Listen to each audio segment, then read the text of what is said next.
Kita berjumpa lagi. Yo, Gimana coach? Sudah seger? lumayan lah, jauh lebih baik daripada daripada kemarin ya. Sebelum kita berbuka nih. Yes. Menjelang berbuka. Yes, betul banget. Kan coach kan a day and a meal. Yes. Coach Setuju. meal, a day and a meal. Saya sih bos. Kok kayaknya saya lebih mendominasi kali ini. Aduh, ini kayaknya topik jaga hati ini Bagus ya. menarik minat ya. Banyak yang nonton coach. Tapi jaga hati emang. Ya, dibicarakan aja udah berat sebenarnya dipraktekin. Gitu ya? Ini sesuatu yang abstrak ya. Iya. Dan orang-orang sekarang lebih suka sesuatu yang terukur, data dan sebagainya ya. Desit, kadang hati itu kan apa ya hati ya?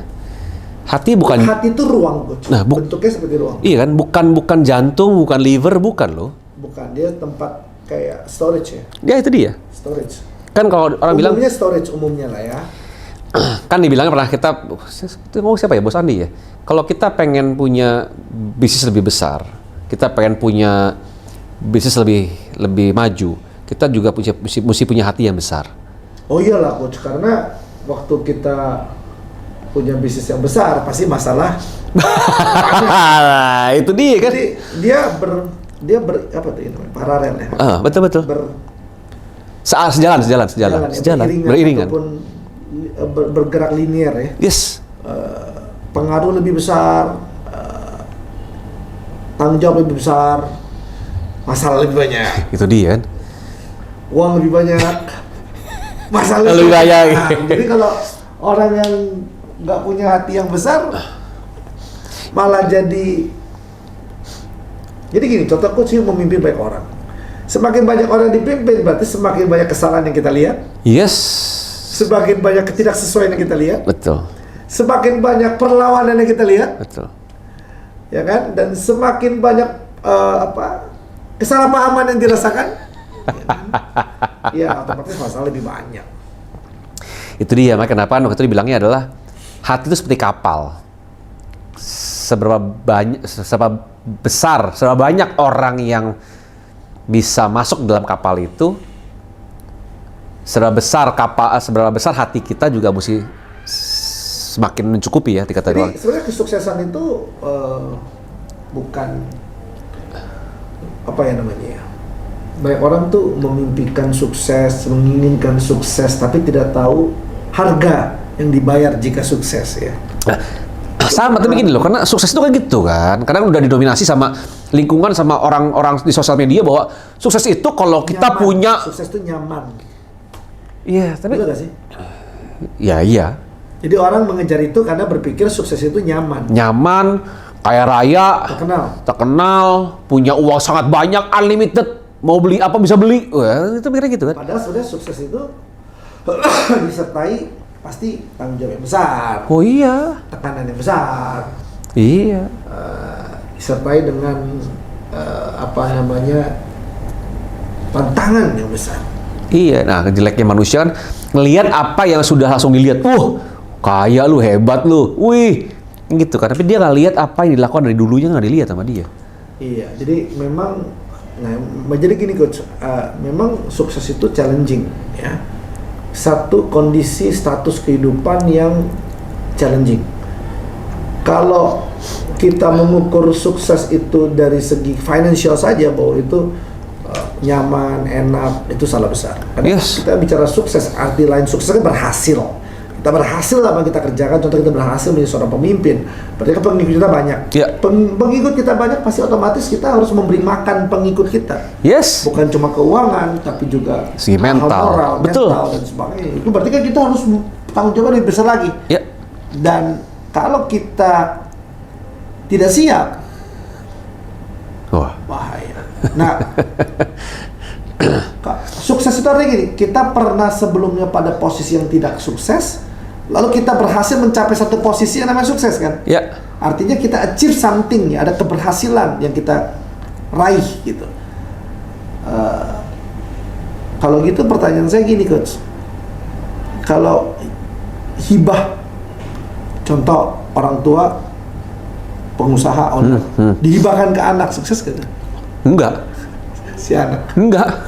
Kaya doang, tapi nggak sukses. Karena dia tidak dia punya uang, tapi dia tidak melalui proses Setuju. mengejar keberhasilan itu, Betul. mencapai keberhasilan itu. Berarti dia menerima keberhasilan itu, Betul. Tapi udah nggak sukses dia. nggak sukses. Dan dia nggak berhasil, dia hanya berhasil menerima duitnya. Jadi makanya ini penting ya coach ya. Jadi kita harus mengerti loh ya teman-teman semua bahwa sukses itu adalah kata lain dari berhasil. Betul. Dimana kita berhasil melakukan sesuatu melalui sebuah proses. Nah itu kan, karena sekarang orang tuh mikirnya adalah, wah gue sukses kalau punya Lamborghini. Wah ini sebut merek lah nggak apa lah ya. Gue sukses kalau punya tabungan ratusan miliar. Gue sukses kalau punya... Kalau hibah nggak termasuk. Nggak termasuk lah lu. Gitu kan. Banyak orang anggapnya bahwa, woi akhirnya gue sukses. Tapi karena hibah, itu nggak lama lu. Ya, kalau hibah berarti dia tidak sukses, dia hanya Enggak. kaya, Betul.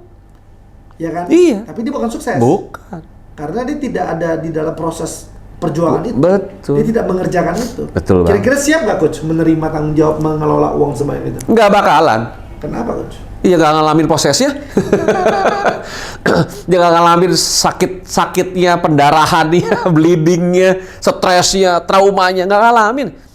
Makanya kenapa banyak orang, coba cek aja bos. Ini ya kita bahas juga kan. Tiba-tiba dapat lotre, wah menang jackpot. Ratusan juta, miliaran. Nggak sampai setahun habis Hilang. duitnya, hilang duitnya. Karena dia nggak pernah dipersiapkan untuk mengelola atau mendapatkan itu. Itu, tapi lucunya sebaliknya, pengusaha bangkrut, dia stres, begitu bangkit, hitungan mungkin setahun 2 tahun lebih jaya daripada sebelumnya loh. Iya sih, karena mereka udah punya mental. Iya, fondasi udah kuat, udah siap dia. Nah banyak orang ya, ini bahasa kotor ya, jelek dikit nggak apa lah ya. Biarin bongkar, ini kan bongkar segala satu kan. Karena gitu, banyak orang. Terlibat di dalamnya. Banyak orang tuh gini, mau berak baru nyari WC gitu loh. Udah kebelet baru nyari WC. Bukan nyari malahan. Baru ngebentuk WC-nya. Udah pengen berak nih, kebelet banget nih. Baru nih, waduh bikin WC. Kan bodoh ya. Iya sih. Bener gak sih? Tapi ini sesi menarik ya, walaupun tadi kita mau bahas soal bagaimana kita perlu menghidupi sebelum mencapainya. Tapi tiba-tiba topik kita ke sini nih, bagaimana kita Bersiap. bukan bersiap, tapi bagaimana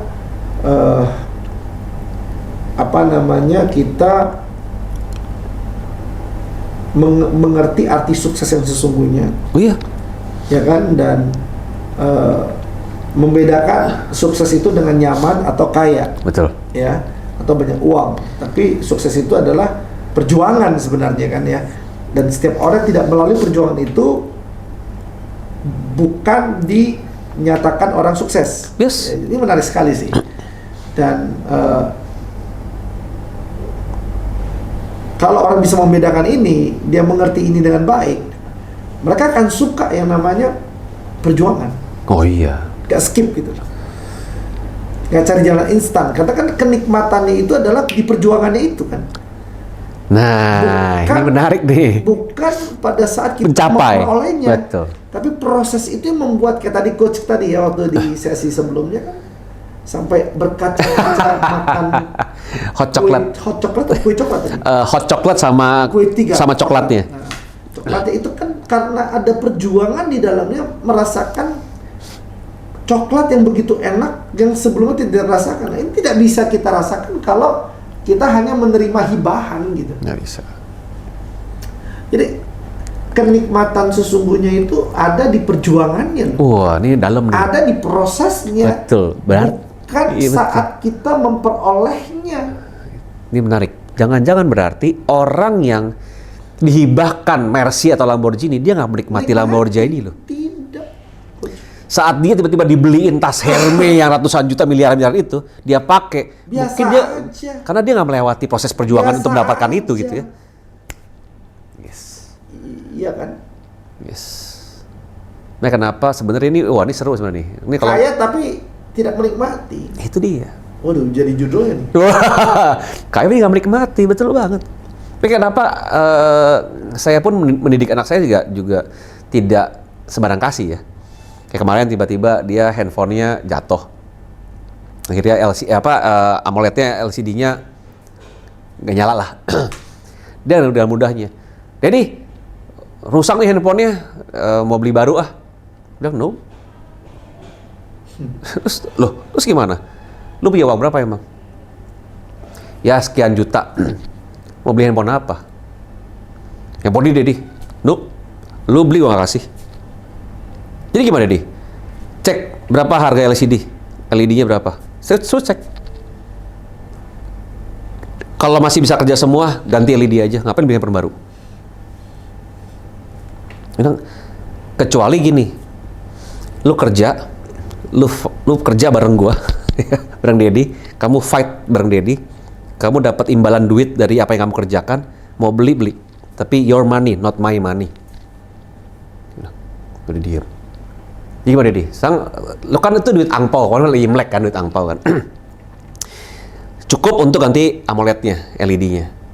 Ganti LED dulu aja. Sampai nanti lu kerja bareng Dedi, dapetin duitnya sendiri, baru beli sendiri. Coach Emil kejam sekali. Nah itu kan, akhirnya banyak orang lihat saya kejam. Wih, kok gitu banget sih dia jadi orang tua? Iya. Buat saya lagi mempersiapkan dia untuk menikmati apa yang dia punya sebenarnya.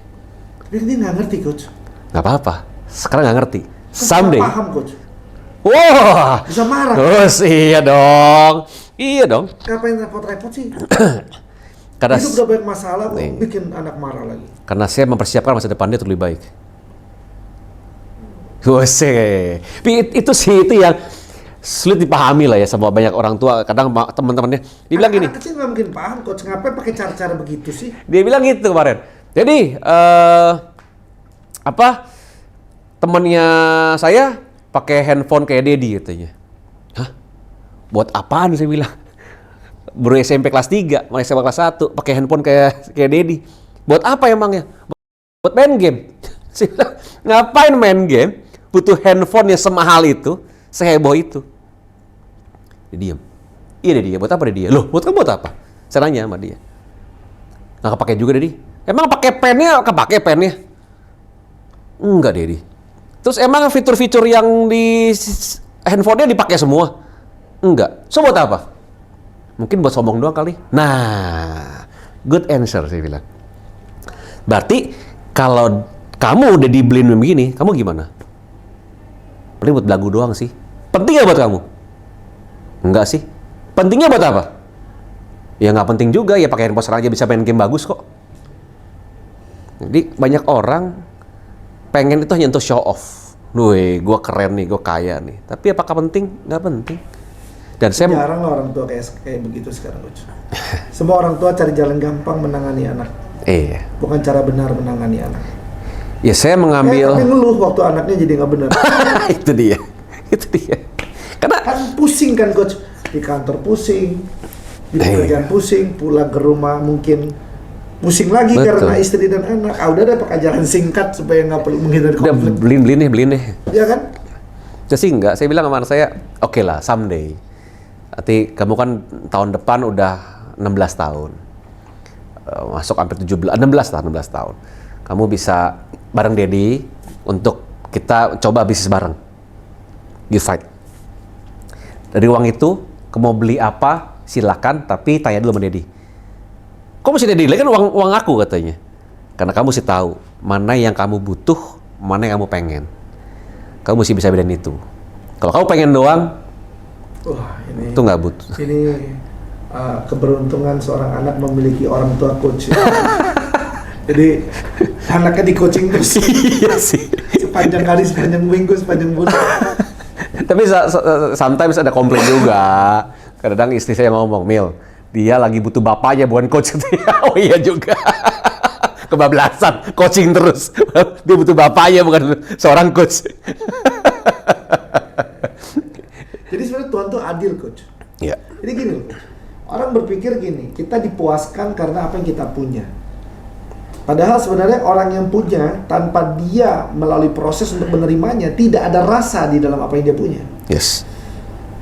Pada saat kita memiliki sesuatu karena ada sebuah perjuangan, sebuah proses sehingga ada rasa atas apa yang kita punya. Itu kan membuat kenikmatan sesungguhnya. Itu yang tadi yang membuat hot chocolate dan itu coklat dia. enak itu. Dan lebih menghargai loh. Lebih dijaga, lebih menghargai. Kita makan menghargai coach. Bener ya. Makanya jangan terburu-buru ya. Bener ya. Di sini ya. Mesti nikmatin banget ya. Spoon by spoon. Yes. Ya, jadi nah itu pentingnya juga ya. Makanya kenapa kita harus menghargai proses itu. Nah, banyak orang nggak sabar di proses, coach. Bahkan nggak pernah memulai prosesnya. Nah, sayang banget sebenarnya. Nih pas nih lagi bulan Ramadan nih, bulan puasa kan. Banyak banget orang lagi puasa kan. Begitu berbuka, alhamdulillah dia makan, tapi makannya buru-buru kayak kelaparan. Wah, dia nggak nikmatin. Itu sayang banget itu. Harusnya kita nikmatin ya.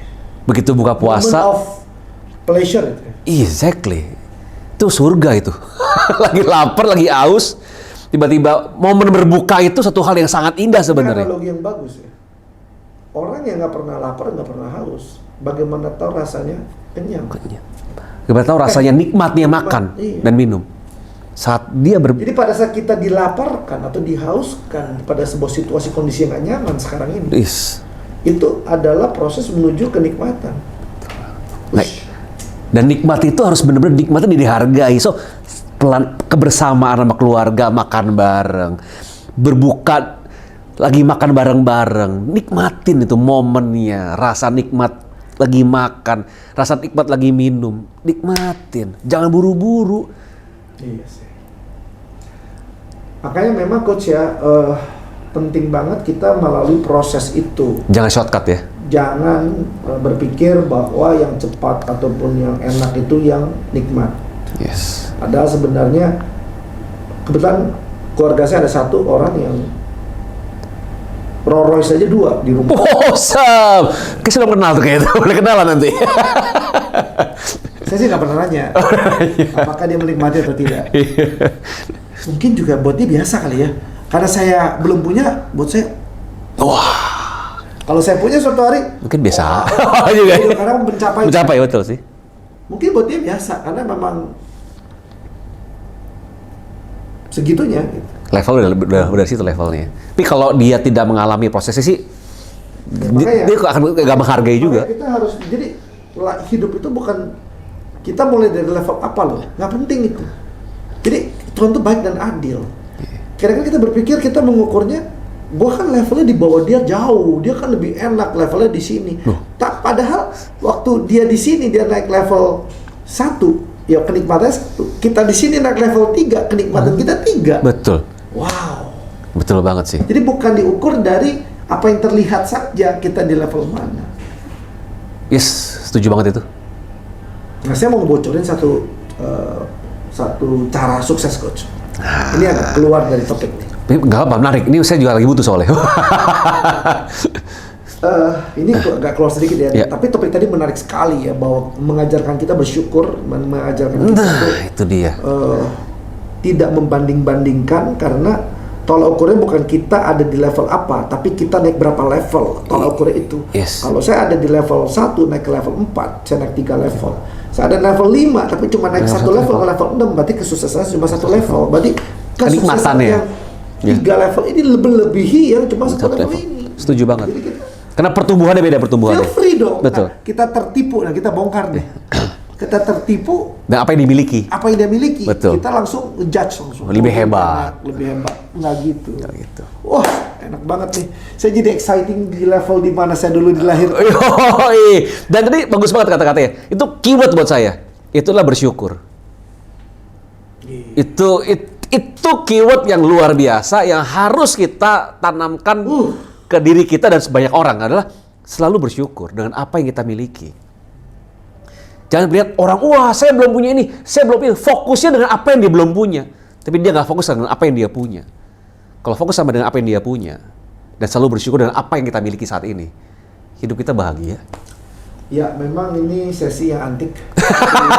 Biarlah dia mengalir lebih aja ya. Iya. Dan saya mau sharing coach. Ya. Tentang tips sukses. Apa tuh? Jadi gini. Ini juga tipuan. Jadi banyak orang, contohnya punya mimpi, dia mau menjadi pelari nomor 1. Apa yang harus dilakukan untuk sukses, coach? Latihan lah. Hah? Latihan dong. Latihan apa? Lari lah. Kan pengen jadi pelari sukses. Iya, tapi kan nggak ada yang lihat, nggak ada yang tepokin bagaimana dia semangat lari. Ya kan impian ya. Ini saya ya. Saya ya.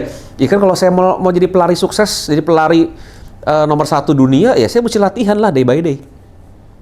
Seolah-olah Lagi tanding. Seolah-olah berlatih seperti seorang Juara champion. Iya, betul. Jadi kualitas latihannya seperti Kualitas champion lah. kualitas champion. Nah, ini yang menarik, coach. Yang mau saya bongkar juga. Ya. Ini saya perhatikan banyak orang ya. Dia mau sukses menjadi somebody lah. Sesuatu lah. Oh iya betul itu dia. Kayak mudeng saya. Dia tidak lakukan apa-apa. Iya betul sih. Berharap. Dia tidak lakukan apa-apa. Iya. Tapi dia ingin capai. Contoh, saya mau six pack, coach. Iya. Saya harus punya gaya hidup six pack dulu. Betul. Pola makan six pack. Betul. Cara berlatih six pack, pola tidur six pack, ya kan? Ya. Asupan six pack dong. Betul. Baru saya akan menuju six pack. Betul. Kalau contoh saya nggak pernah melatih gaya hidup ini, menjalani proses ini, saya nggak pernah six pack. Nah, banyak orang menunggu, tidak melakukan apa-apa, Oh iya. berharap dia tiba di posisi yang dia impikan itu. Wah itu benar-benar mimpi sih. Iya kan, Coach? Iya. Nah, jadi banyak orang nggak pernah tiba karena nggak pernah hidup punya gaya hidup Seperti itu. Seperti yang dia impikan inginkan. itu. Itu iya banget sih.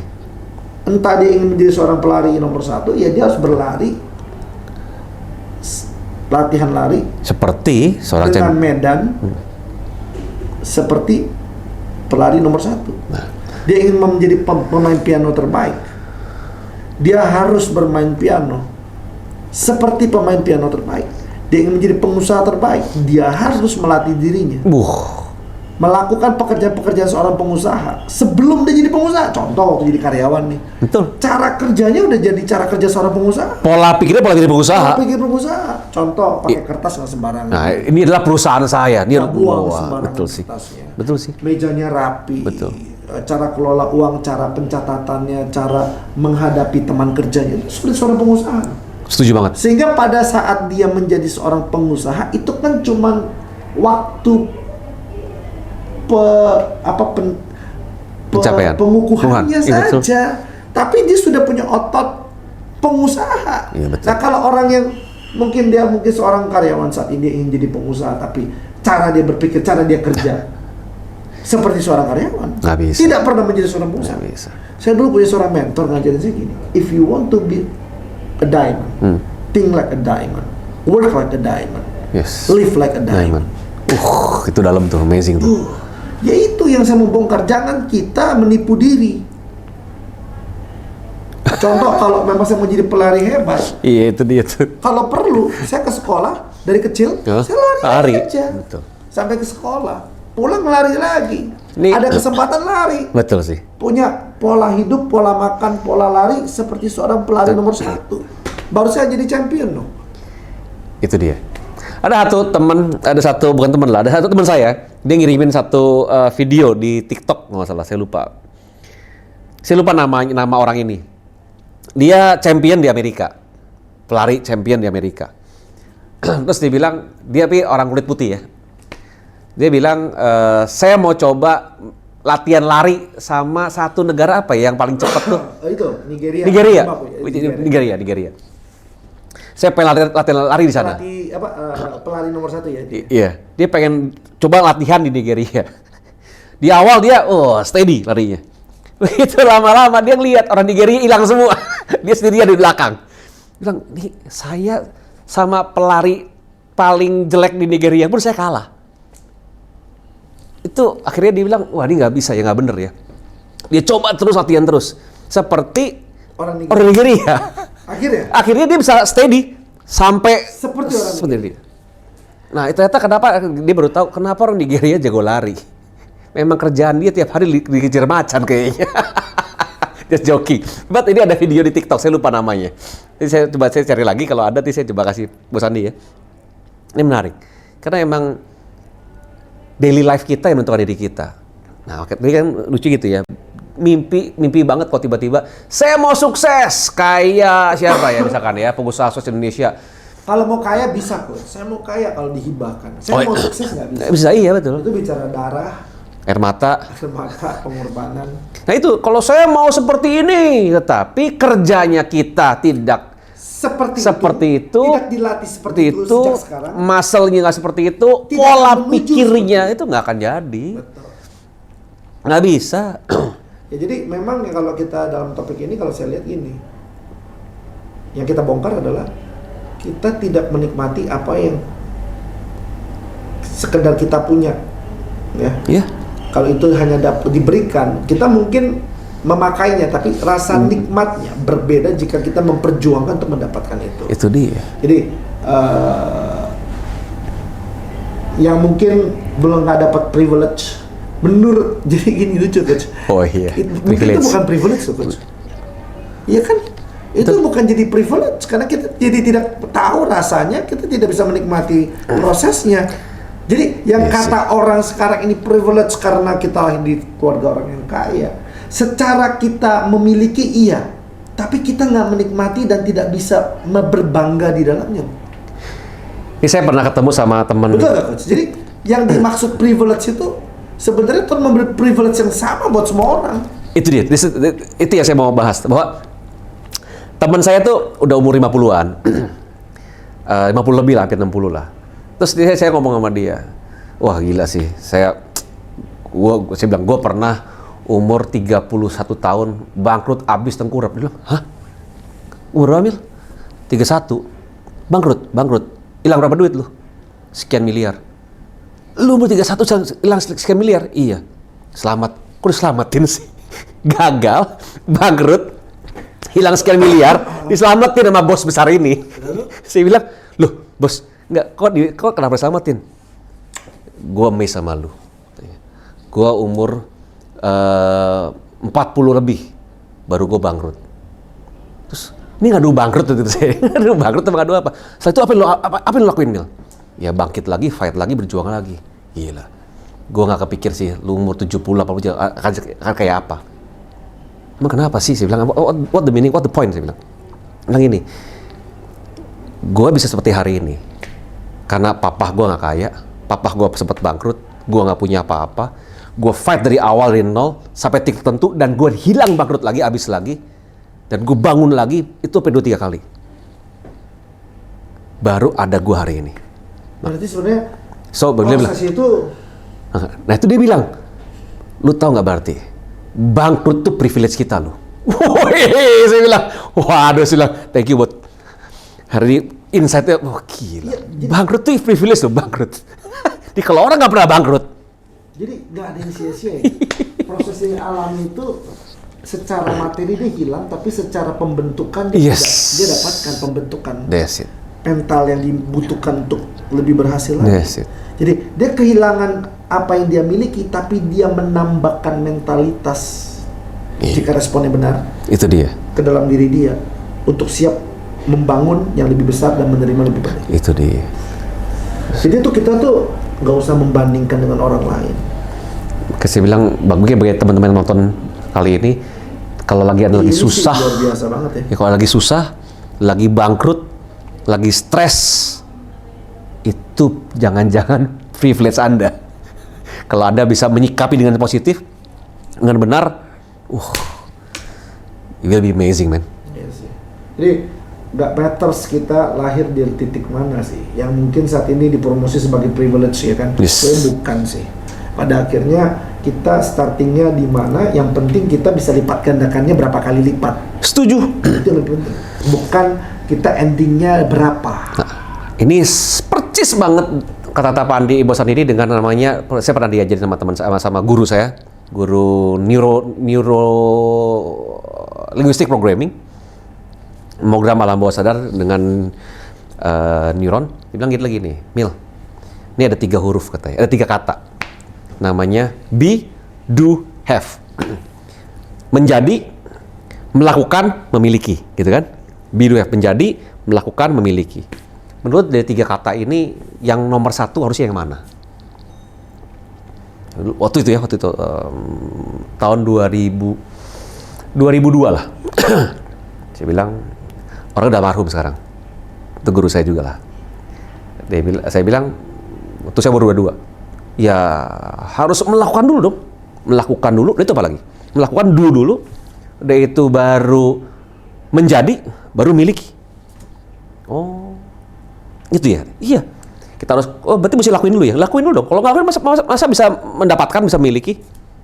Pantes ya, lu belum sukses. Saya bilang, otak saya kok gitu? Karena dia bilang gini, namanya Karonal. Ya. Dia bilang, orang itu kalau mau memiliki, ini huruf udah bener urutannya. Be dulu, baru do, baru have.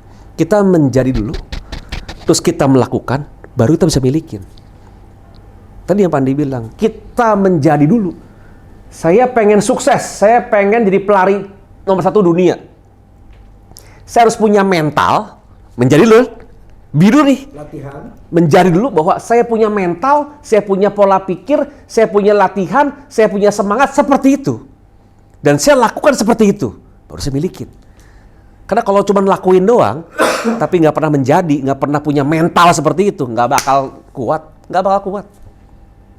Nah makanya itu be, do, have. Kita menjadi dulu, menjadi dengan apa yang kita inginkan, lakukan yang terbaik, dan kita baru bisa milikin. Iya, kalau orang yang nunggu-nunggu sih nggak kemana-mana.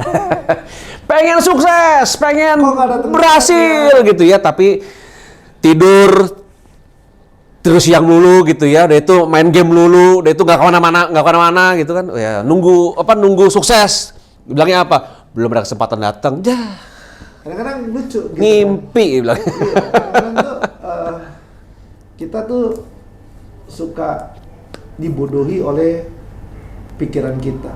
Kita kalau mau jadi kita kalau mau memaafkan ya harus ada orang yang menyakiti dong. Nggak ada yang menyakiti nggak mungkin bisa memaafkan. Setuju banget. Kalau kita mau menjadi pengusaha yang tough, kita harus mengalami banyak cobaan dong. Betul banget. Kalau nggak banyak ujian-ujian itu, bagaimana kita menjadi pengusaha yang tough dalam segala aspek. Setuju. Saya mau jadi perenang hebat, ya latihannya mungkin di laut kali ya coach ya, supaya terbiasa dengan medan yang nggak ekstrim. Sehingga kita jadi perenang yang tenang dalam segala medan gitu. Ya karena segala keadaan yang sekarang sedang terjadi yang kita nggak suka katanya, kita butuh untuk mungkin mencapai apa yang kita mau kerjakan sukses. Setuju. Mungkin kondisi kali ini adalah makanya kalau hari kita lagi gagal, lagi merasa bangkrut, lagi merasa stres, susah. Selama kita punya pola pikir yang baik, yang kita nggak ditipu, kita bongkar nih ya. Kita nonton bongkar ini, kita dibukakan, punya persepsi yang positif, punya pola pikir yang positif, this too will pass, itu akan berlalu. Selama kita bisa bangkit lagi, ini akan menjadi salah satu privilege buat Anda semua. Dan pada saat Anda sukses, Anda lihat ke belakang, gila ya. Ternyata butuh itu. Untung saya ngalamin itu. Yang tadi bikin kita ngeluh, betul. Jadi bikin kita bersyukur. Bersyukur. Untung saya ngalami itu. Jadi memang Tuhan adil. Yes. Tidak ada privilege. Secara starting point. Nggak ada. Dan kalau kita memang mau menikmati rasa keberhasilan itu, kita harus melalui proses perjuangannya. Pasti. Ya, dan juga kalau kita mau mencapai keberhasilan itu, kita harus menjadi baru melakukan, jangan melakukan dulu. Betul. Itu melakukan, baru kita akan memiliki. Setuju banget. Ya, kita harus berpikir seperti pengusaha, kita harus bekerja seperti pengusaha, kita harus punya gaya hidup sebagai pengusaha. Yes. Sebelum kita menjadi pengusaha itu. Kalau kita miliki ya. Memiliki status pengusaha itu. Luar biasa sekali. So, ini yang topik yang cukup dalam sebenarnya juga, cukup bisa membuat kita oh iya juga ya. Ini kita emang topik bongkar juga nih. Iya, coba dong di komen dong kalau mungkin ini membukakan, mencerahkan, atau bahkan memotivasi diri saya, ataupun hari ini menyadari melihatnya dengan benar, menyadari. Jadi kita tuh sering ketipu, makanya kita gagal, coach. Betul. Kita bukan orang bodoh, Tapi kita bukan orang yang tidak bisa apa-apa, tapi kita bodoh tertipu. Maka kita jadi seolah-olah tidak bisa berbuat apa. Mesti tanya dulu, makanya saya bilang ada namanya dalam teori NLP juga namanya modeling. Kita harus tahu nih, orang sukses itu mau saya model nih. Saya mesti tahu pola pikirnya apa. Lihat berapa kali dia gagal. Kan kalau orang gitu kan kadang kan. Ini yang mentalnya, misalnya mental tempe ya, mental tahu di tolak, gagal, langsung kayak udahlah bukan ranah saya, bukan bagian saya. Kadang greget juga pengen gitu ya. Kan gitu. Coach kok sering gregetan sih? Iya, karena dari kemarin tuh lagi mulai aktif lagi di dunia coaching gitu ya. Kira-kira ini banyak orang-orang pengen nabok tapi nggak bisa gitu. Wah, ini nonton nih jadi tahu curhatan. Nanti coach. Gitu lu ya. Itu lagi ngalamin hal yang bagus gitu loh. Cuman karena pola pikirnya salah, Tidak sesuai harapan. iya itu. Tidak sesuai keinginan. Iya, akhirnya dia komplain mulu, nge-blaming mulu gitu loh. Coba deh. Tipuannya dahsyat. Itu dia, coba deh. Kalau kita mau berbuat sukses, gagal, coba lagi lah. Gagal 1000 kali, bangkit 8.000 kali gitu loh. Tapi kalau tiba-tiba memang kita lihat udah sesuai kemampuan kita, fight abis-abisan, udah menjadi juga, udah melakukan yang terbaik juga, nggak berhasil, coba kita ngobrol. Mungkin Ya, emang komen lah ya. bukan komen lah ya. Komen, Betul itu dia. sharing, ya. Mungkin Itu juga dia. kita bisa saling membangun. Yes, exactly. So, thank you Thank you. for today. Sampai jumpa di minggu depan. Semoga bermanfaat buat Anda semua dan bisa memotivasi dan membuat pola pikir Anda lebih baik ke depannya. So, thank you semuanya. Have a nice day. See you.